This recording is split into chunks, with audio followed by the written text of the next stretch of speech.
YouTube. In this video, we're going to look at the last, and I like this property the most, but the best, property of logarithms. This is the change of base property, okay, and allows us to actually find, say, for instance, if we had the log base 7 of, I don't know, like 49. We know this is 2, but if I have log base 7 of 48, I know that this is approximately 2, but it's a little bit under. So here's the thing, maybe I want to find log base 7 of 48. I say, what could I take 7 to the power of? It's not 2.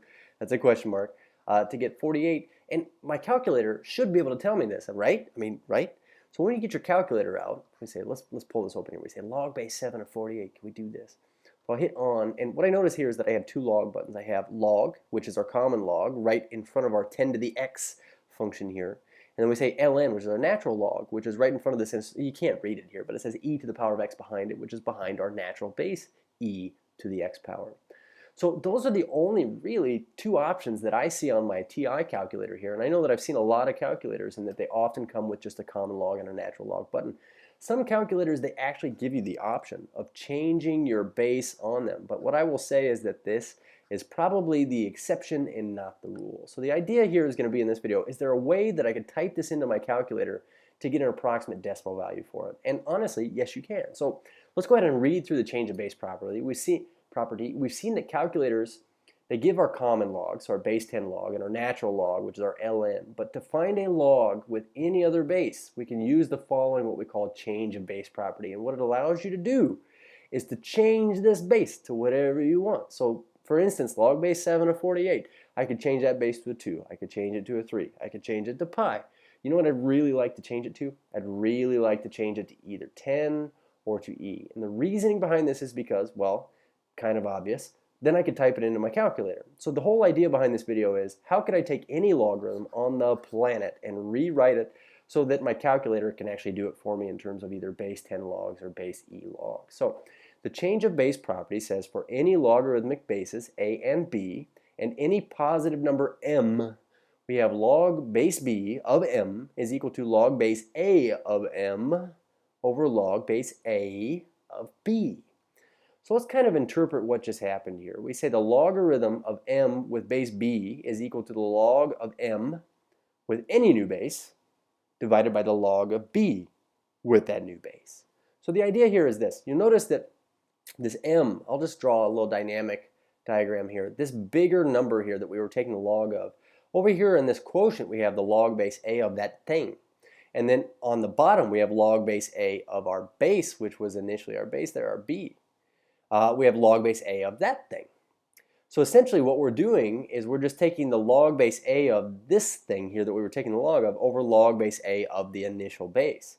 So the only thing here is this. We say, what the heck is a? We say a is any base we desire. So what we're going to see here is this. With our change of base property, you notice that the log base b of m is the log base a of m over log base a of b, where a is the new introduced base. But introducing the common log base, or the natural log base, you can see that the very same expression, log base b of m, can be rewritten as log base 10 of m over log base 10 of b. So we say 10 is the new base. The idea here is this. So long as these two things have the same bases over here, they can be whatever you want. As long as you take the log base of whatever that is of this big thing m over log base, that same base there of the initial base b, then you'll be okay. So what this means is, for instance, for our log base 7 of 48, the interesting thing is we could rewrite this as the log of 48 over the log of 7. And this works because these both have a base of 10, even though I didn't write it here. So I changed my base from 7 to being 10. And if I type this in on my calculator now, I'll get a decimal value for it. So let's do this. Let's go ahead and type in log of 48. We'll just type in log of 48. And of course, our calculator assumes that that's a common log divided by the log of 7. So we get this. We get about 1.989. And I'm going to write that down here. We say that this guy right here is approximately 1.989-ish. So if I were to take 7 to that power, I should get approximately 48. Okay. Likewise, we did our common log here. We could say that log base 7 of 48, since we can change it to any base, we could also do a natural log. And I actually prefer this method. I like natural logs. We say log natural log of 48 over natural log of 7. And I just want to show you this here because it doesn't matter what base we change this to. If we do natural log of 48, that thing divided by the natural log of 7. Check it out. Whoops. Helps if you type in the natural log. So we say natural log of 7.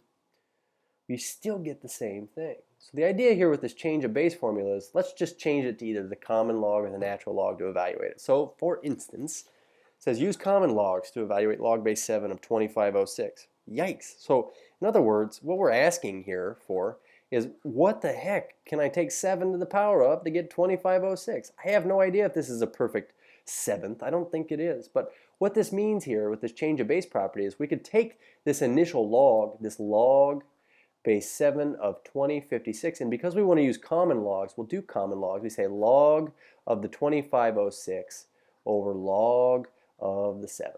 And we'll get an approximate decimal value here using common logs, but we have log of 2506 divided by the common log of 7.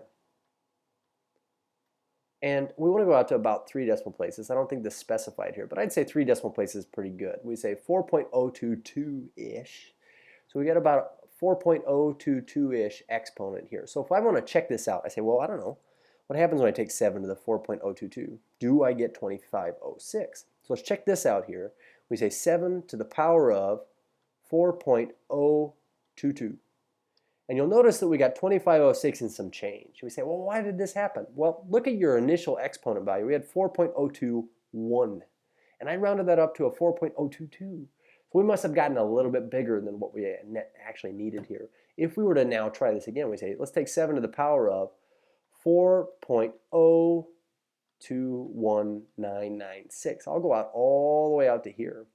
You'll see that we get really close to 2506, but we don't get right on there. So what we're finding right here is just a good decimal approximation, and that's all we want to be able to find. Cheers.